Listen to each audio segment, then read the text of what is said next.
to my crib. Okay. Ni toilet dia. Tengoklah dia letak macam gini je. Tengok.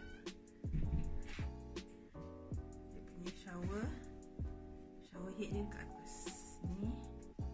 Baru cuci stokin, saung lengan.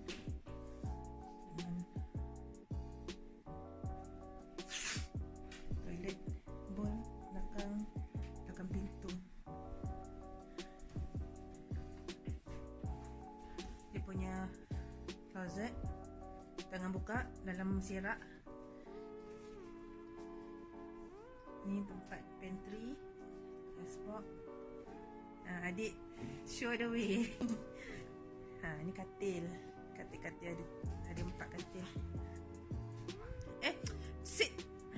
Adik janganlah kotor.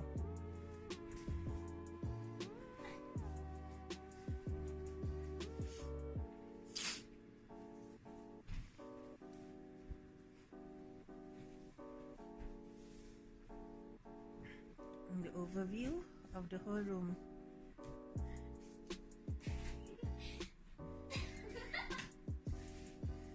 Tak ada kerja.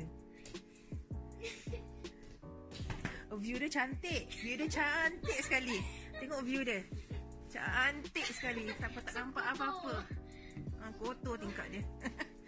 Okay, bye. Bye.